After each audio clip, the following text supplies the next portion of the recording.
It was one of those raw, drizzly evenings in late fall when the world feels like it's holding its breath, waiting for the first real freeze. I was standing on my back porch, watching the rain bead up on the dark surface of my pond, when the sound of a truck engine broke the quiet. It rumbled down the access lane behind my property, a place no one but the trash collectors ever used. I'm Jake, by the way, and if you're tuning into Karenology, you probably know that when a strange truck shows up, it's rarely delivering good news. Two guys in muddy boots and matching jackets that read Vector Control hopped out.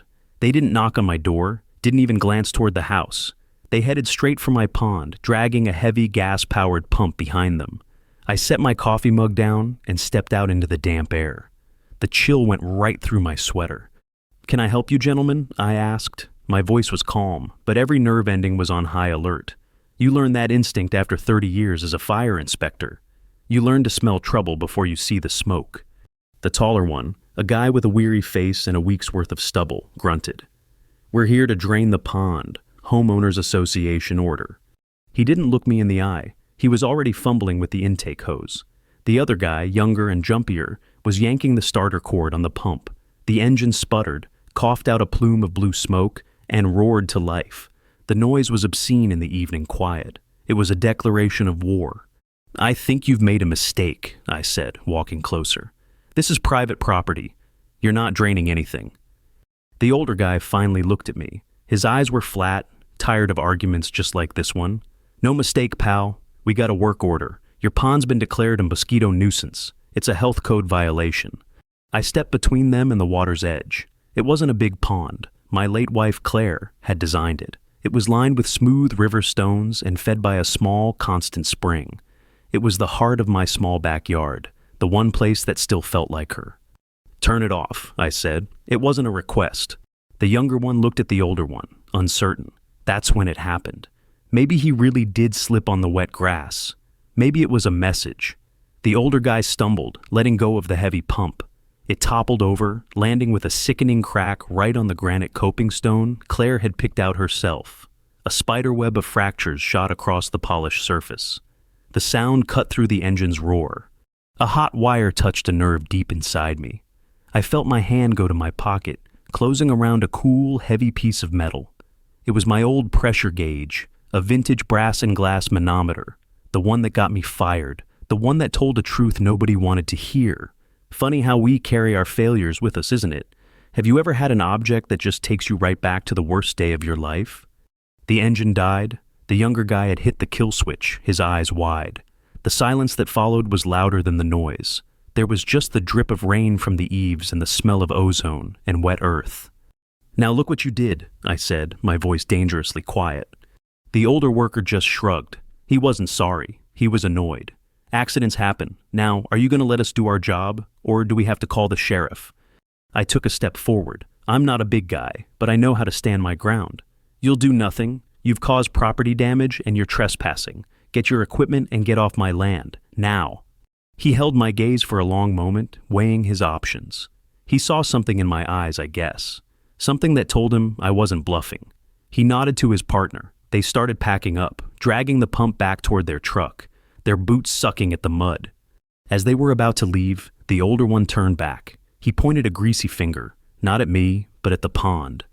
"This ain't over," he said, his voice low. "The Homeowners Association always gets what it wants. Always." Then he climbed into his truck and drove away, leaving me standing in the rain, staring at the fractured stone and the dark, rippling water. He was right. I knew it wasn't over. But what I didn't know was that they weren't just after my pond. They were after everything. The truck's taillights vanished into the gloom, leaving me with the steady hiss of the rain and a cold knot in my stomach. I traced the cracks on Claire's granite stone with my fingertips. It felt like a deep, personal wound. This wasn't just about a pond anymore. This was a line drawn in the sand, or, in this case, the mud. The next morning, the assault continued, but quieter. Less mud, more paper cuts. 2 envelopes were waiting in my mailbox, both crisp and official-looking. The first was from the Homeowners Association. It was a formal notice of violation, citing my obstruction of a contracted service, and the original mosquito nuisance complaint. The fine was $2,500, payable in 30 days. The paper felt cold and heavy in my hand. The second letter was worse. It was from my insurance company. Funny how bad news loves to travel in packs. They'd been notified by the Homeowners Association of a persistent water hazard on my property. They were considering a 40% hike on my premium, or they might just cancel my policy altogether, just like that. It was a financial pincer move. They weren't just trying to drain my pond, they were trying to drain my bank account to make it impossible for me to stay. I could feel the walls of my own home starting to shrink around me. What would you do in a situation like that? When the system itself is being weaponized against you? For a few days I was just spinning my wheels, lost in a fog of anger and paperwork. I called the insurance company, got a robot. I emailed the association, got a form letter. Every door I pushed was locked. If this kind of story hits close to home for you, do me a favor and hit that like button. You're not alone. Then, a flicker of light. An anonymous email appeared in my inbox. The subject line was just one word: Davis. The body of the message was short. I used to work for the management company. I know what he's doing. Meet me at the Blackbird Cafe tomorrow at 10. I can help. Hope is a dangerous thing, but it was all I had. The next morning, I was sitting in a booth at the back of the cafe, the air thick with the smell of burnt coffee and bacon. A young woman slid into the seat opposite me. She couldn't have been more than 22, with wide, nervous eyes. This was Sarah. "You're Jake, right?" she whispered, clutching a thick manila envelope to her chest like a life raft. I nodded. She took a deep breath and pushed the envelope across the table. "I was Mr. Davis's assistant. He's the head of the property management company. He fired me last week." "Why?" I asked. "Because I saw this." She tapped the envelope. "He has a deal with Vector Control. For every fine they issue for a nuisance, he gets a kickback. It's all there. Emails, invoices. He's not protecting property values. He's farming us for cash." I opened the envelope. Inside were printouts of emails. The language was coded, but the meaning was crystal clear. Performance bonus for Site 12. Commission on VC citation number 345. It was a neat, tidy little scheme. And my pawn was just another paycheck for Mr. Davis. I finally had him. This was the silver bullet. This was the proof that would blow the whole thing wide open. That afternoon, I felt a surge of adrenaline I hadn't felt in years. I scanned the documents and posted them in the official private neighborhood web forum. I wrote a simple, clear message. "This is why they are coming after my pond. It's not about mosquitoes, it's about money. Your money. Here is the proof." I hit post and leaned back, waiting for the wave of support, for the outrage. The wave came, but it wasn't what I expected. Within minutes, the forum exploded, but not with support for me. Mr. Davis himself was the first to reply. "These are pathetic forgeries from a disgruntled former employee," he wrote. "It's sad and frankly libelous to see Mr., my last name, resort to such desperate tactics to avoid taking responsibility for his dangerous and unsightly property." Then the sharks started circling. People I'd known for years, people I'd shared a beer with, turned on me. "How dare you accuse Mr. Davis?" one wrote. "This is slander," wrote another. A new account, probably a bot, started posting about how my property was an eyesore. My carefully presented evidence was buried under an avalanche of accusations. They weren't just questioning my proof, they were questioning my sanity. In my anger, I made a mistake. I started arguing back, my replies getting more frantic, more emotional. "Can't you people see what's happening? He's robbing you blind." But it was like shouting into a hurricane. My words only made me sound more unhinged. I had tried to expose the truth, and in one afternoon, they had successfully painted me as the villain of the story. I closed my laptop. The screen's glow faded, leaving me in the quiet darkness of my study. The silence was absolute. I was completely, utterly alone. The silver bullet hadn't just missed its target, it had ricocheted right back into my own chest. The silence in my house after that online beatdown was heavy, like the air before a thunderstorm. I'd walk past my neighbors' houses, the same people I'd shared beers and barbecues with, and they'd suddenly find something fascinating to look at on their phones, or duck back inside their front doors. I was a pariah. My silver bullet of truth had been melted down and recast as a scarlet letter on my chest. For a couple of days, I just let the anger and frustration marinate. I felt like a boxer on the ropes, taking body blows without the energy to even raise my gloves. But you know what? There's a bottom to despair. You hit it, and you realize you can't sink any further. All that's left is to push off. Attacking Davis's character was a mistake. I went for the man, and his cronies defended him. I needed to go after something they couldn't defend, something undeniable, something that wasn't about my word against his. I had to stop playing his game and start playing mine. What's my game? 30 years of sniffing out safety violations. 30 years of knowing that developers will always cut corners if you let them. So I stopped thinking about the pond and started thinking about the whole development. How was it built? What corners were cut here? The next morning, I drove down to the county records office. It's a place that smells like dust and forgotten history. I spent hours hunched over a flickering microfilm reader, scrolling through endless pages of building permits and zoning documents for our subdivision, Oak Hollow Estates. It was all standard, boring stuff. I was about to give up, my eyes burning from the screen, when I decided to check the master utility plans. And that's when I found it. It wasn't some dramatic smoking gun. It was just a thin blue line on a sprawling blueprint. But to me, it screamed negligence. The entire water main for the fire hydrants in our section of the neighborhood was laid out in a single, closed loop. Let me explain what that means. It's the cheapest way to do it, but it also means that if you open one hydrant to fight a fire, the water pressure in the rest of the loop drops to almost nothing. It's like trying to fill a bucket from a hose while someone else is standing on it. In a real fire, where they might need to tap a second or third hydrant, they'd be out of water. It was a disaster waiting to happen, a fatal flaw hidden in plain sight. I felt a cold thrill run down my spine. This wasn't about mosquitoes anymore. This was about the safety of every single person who had turned their back on me. I paid for the copies, the heavy paper feeling like a sacred text in my hands. All those years ago, I lost my job because I wouldn't lie about a faulty pressure reading. And here I was again, holding proof of another lie, a much bigger one. I drove home with a dangerous idea brewing. But Davis, of course, wasn't just sitting around. He must have sensed I was digging for something because he decided to escalate. Let me tell you something about bullies. When they feel threatened, they don't back off. They punch harder. His punch came in the form of a white county van pulling up to my curb 2 days later. A young man in a crisp uniform stepped out, clipboard in hand. An official fire safety inspector. Davis had used his influence to call in a concerned citizen tip, forcing a spot inspection. This was his checkmate move, using the very system I used to belong to, against me. The inspector, a kid named Miller, who looked like he'd just started shaving, walked a slow circle around my property. He ticked boxes on his form. He was clearly nervous, avoiding my eyes. I knew he was a puppet. He walked up to the pond, paced around it, and made a show of consulting his rulebook. "Sir," he said, his voice a little shaky, "I'm afraid this pond constitutes a violation. It's an obstruction. In the event of a fire at your neighbor's house, it could impede equipment access." It was the most ridiculous thing I'd ever heard. The pond was at the back of my yard, nowhere near any access road, but he didn't care about logic. He had his orders. He tore a sheet from his clipboard and handed it to me.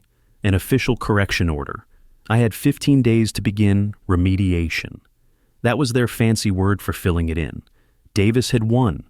He had a piece of paper from the county, a legal cudgel to beat me with. The inspector couldn't get out of there fast enough, leaving me on my porch with the order in my hand. I looked at the official demand, the sterile, bureaucratic words ordering the destruction of the last thing Claire and I built together. Then I looked at the rolled-up blueprints on my kitchen table, the proof of a lie that put every one of my neighbors in danger. A cold, hard smile spread across my face. They thought they had me cornered. They had no idea they'd just handed me the fuse. I didn't argue with the correction order. I didn't protest or file an appeal. I just folded it neatly and put it in my pocket. You see, the young Inspector Miller had given me a gift. He'd given me an official reason to talk about fire safety. And Davis, in his arrogance, had given me the stage. The annual neighborhood safety inspection and community barbecue was in 10 days. It was the one event everyone attended. It was perfect. I spent the next week in my garage, which has always been more of a workshop. The smell of oil and old wood calmed me. I wasn't building a weapon, not exactly. I was building a demonstration. I took an old section of 4-inch pipe, some pressure fittings, and my old, disgraced manometer, the beautiful one with the brass casing, and the delicate glass tube that had cost me my career, the one that never lied. I mounted it all on a sturdy wooden base. It looked like a strange industrial sculpture. During that week, I made one phone call. It was to a man named Barnes, the regional fire marshal. He was a gruff, old-school veteran who had been my boss for 15 years. We'd parted on bad terms. I had refused to sign off on a new building he thought was safe. My pressure tests said otherwise. I was fired for insubordination. A year later, a fire in that building's electrical room was contained only because, luckily, it was a slow night and the first responders had time. Barnes was never proven wrong, but he knew I'd been right. We hadn't spoken since. "Barnes," I said when he picked up. "It's Jake." There was a long silence on the other end.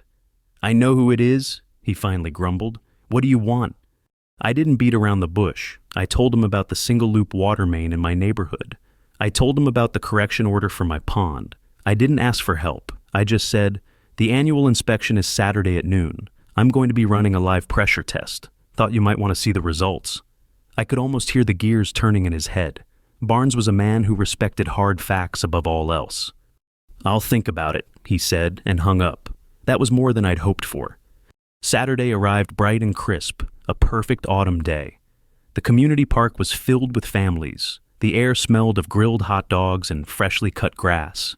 Mr. Davis was in his element, shaking hands, kissing babies, a picture of civic leadership. He saw me roll my strange contraption on a hand truck toward the fire hydrant near my house and gave me a smug little smile. He thought I was there to make a fool of myself, to protest his victory. The local fire chief gave his usual speech about smoke detectors and escape plans. Then Davis took the microphone. He started talking about community standards and proactive safety measures. He actually pointed toward my house.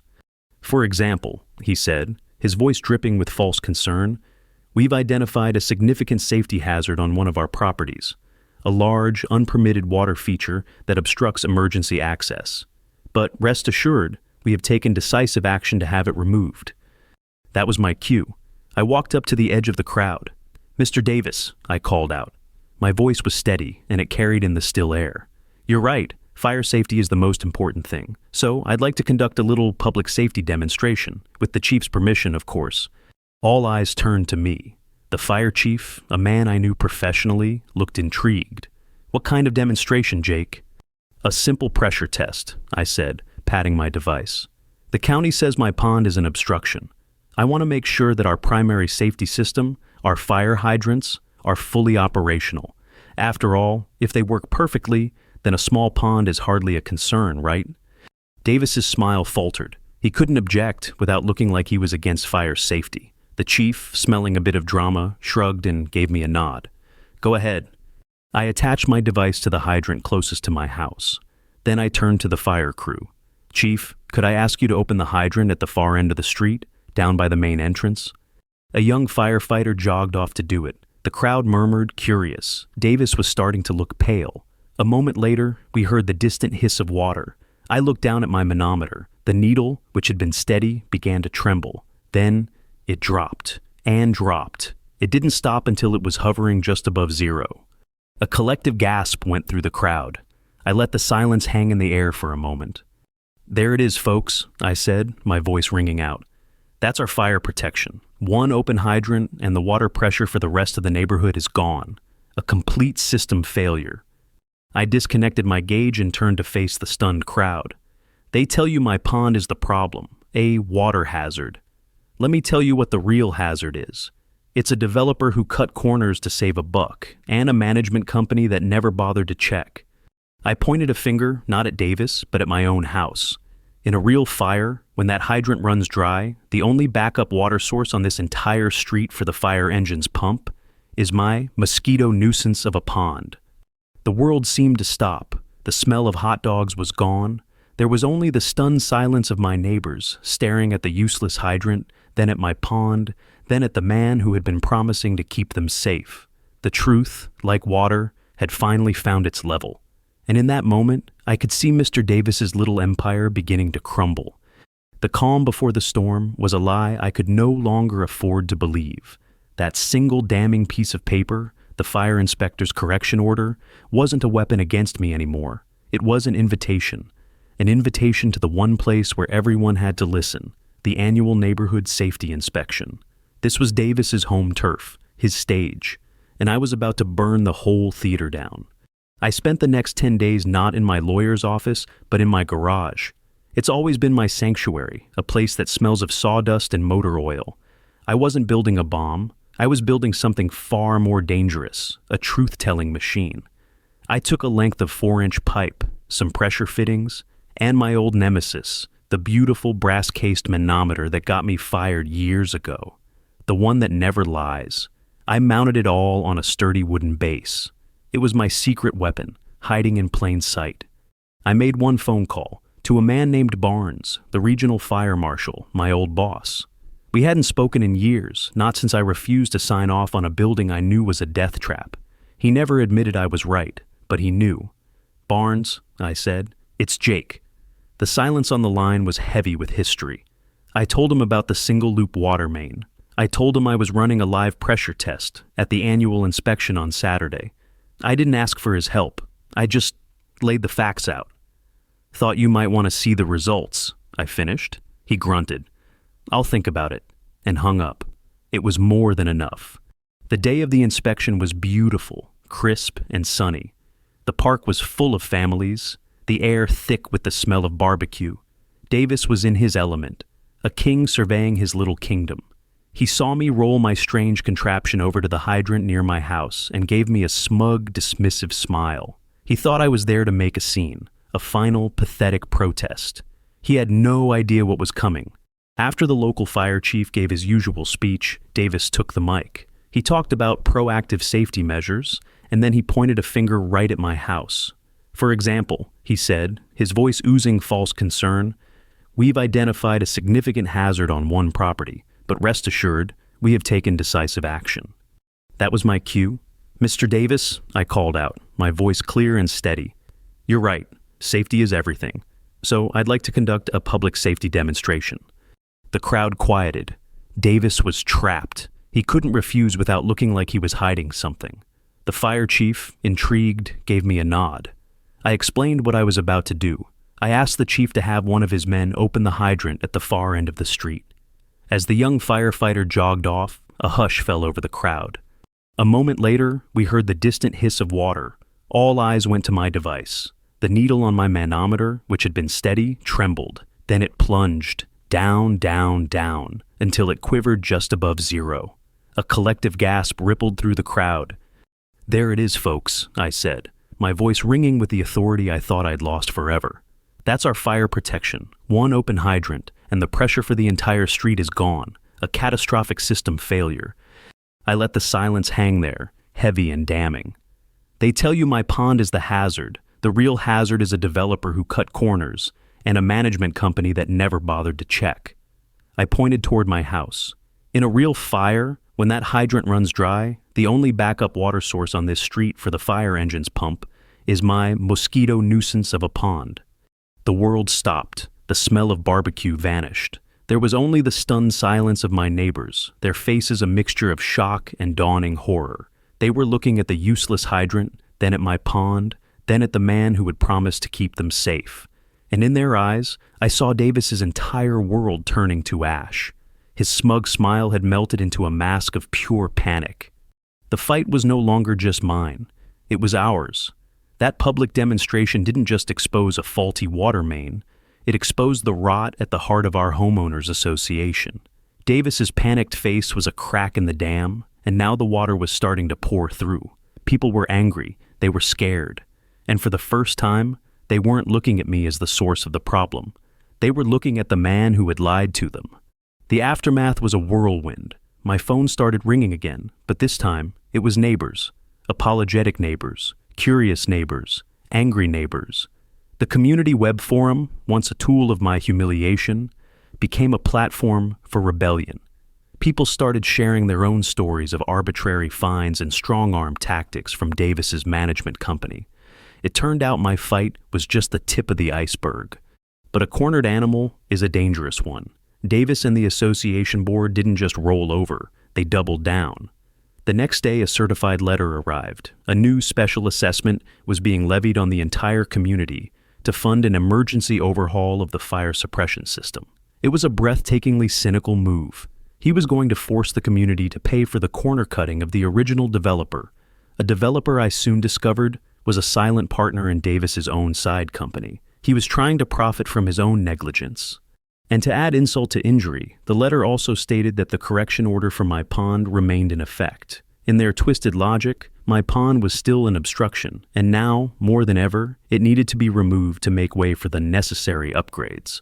They were trying to bury the evidence of my victory under a mountain of new bureaucracy and a $20,000 bill for every household. That's when I knew I couldn't win this fight with facts alone. This was about power, and the only way to beat power is with more power. I called a meeting, not an official one, but a gathering in my own backyard, right next to the pond they were so desperate to destroy. I expected a handful of people. Over 50 showed up. They stood on my lawn, their faces grim in the evening light. I laid out everything I had found, the faulty water main, the kickback scheme with vector control, and now, the link between Davis and the original developer. The blueprints I'd copied were passed from hand to hand. The anger in the crowd was palpable, a low, simmering hum. He thinks he can make us pay for his lies, I told them. He thinks we're too divided, too scared to fight back. He's counting on us to tear each other apart while he walks away with our money. I looked around at the faces, at my neighbors. He's wrong. That night, we formed an official homeowners committee. Our goal was simple: to recall the entire association board and terminate the contract with Davis's management company. It was a long shot. The bylaws were a tangled mess designed to protect the incumbent board, but we had something they didn't: the truth, and a whole lot of angry homeowners.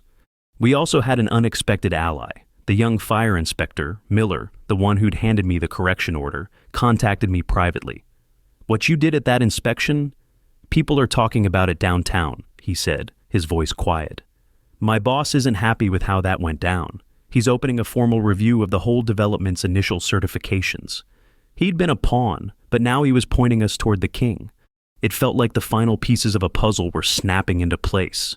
We had the evidence. We had the public support. And now, we had the attention of the authorities. The pressure was building, a slow, crushing force aimed right back at the people who had tried to break me. Davis could feel it. I saw him in his car one morning, his face pale and drawn. The smug confidence was gone, replaced by the haunted look of a man who knows the walls are closing in. We had him on the ropes. The final vote to recall the board was scheduled for the end of the month. It would all come down to that one night. All the lies, all the threats, all the money. It would all be settled in a community hall that had become our battlefield. I looked at my old manometer, sitting on my workbench. It had cost me my job once. Now it felt like it was about to give me my life back. The air was electric with possibility. The storm was about to break. The night of the recall vote was electric. The community hall was packed so tightly that you could feel the collective body heat in the room. It wasn't just a meeting, it was a reckoning. Davis and the board sat at the head table, looking small and isolated under the harsh fluorescent lights. Their usual supporters were scattered, their confidence gone. The meeting was a formality. The real verdict had already been cast in living rooms and over backyard fences. When the time came to vote, it was a landslide. The board was recalled, and Davis's management contract was terminated, effective immediately. A wave of applause and cheers swept through the room. It was a sound of liberation. But you know what? It didn't feel like the epic victory I'd imagined. There was no grand speech, no moment of catharsis. I just watched Davis pack his briefcase, his face ashen, and slip out a side door. He was just a man, a greedy corner-cutting man who had finally been held accountable. The monster was just a guy in a cheap suit. In the weeks that followed, things changed. Our new resident-led committee hired a reputable management company. We got 3 different quotes for the water main replacement, and we're paying for it out of a fund that doesn't involve bankrupting the residents. The formal review from the fire marshal's office led to a state-level investigation into the original developer. Davis is facing lawsuits from a dozen other communities he managed. His empire is gone. And my pond? It's still there. The fractured coping stone is a scar that I've decided not to fix. It's a reminder. The pond is healthier than ever. The neighborhood kids sometimes come by to watch the dragonflies. Life has returned. But it's not a simple happy ending. You ever win a fight and realize you've lost something in the process? The fabric of the neighborhood is still torn. Some of the divisions that Davis created, the suspicion he sowed, it's still there. My friendship with my next-door neighbor, a man I'd known for 20 years, is gone. We nod when we get the mail, but that's it. The trust is broken, and I don't know if it will ever be repaired. That's the price. Sometimes I sit on my back porch holding that old dented manometer in my hands. It's not a symbol of failure anymore. It's not even a symbol of victory. It's a symbol of the truth. The truth is heavy. It costs you. It doesn't always make you popular. But it's the only thing that's real. It's the only thing that holds up under pressure. I've lost my quiet life. My phone rings a lot more now. People want my advice, my opinion. I've become the unofficial, unpaid safety consultant for the whole neighborhood. My quiet retirement is over. But when I look at that pond, the clear water sparkling in the sun, a place of life that a handful of us saved from being turned into a muddy hole, I know I wouldn't change a thing. Some things are worth fighting for. And if you've been on a journey like this one, you know what I'm talking about. Stick around, and if you're feeling it, go ahead and subscribe. We've got more stories to tell.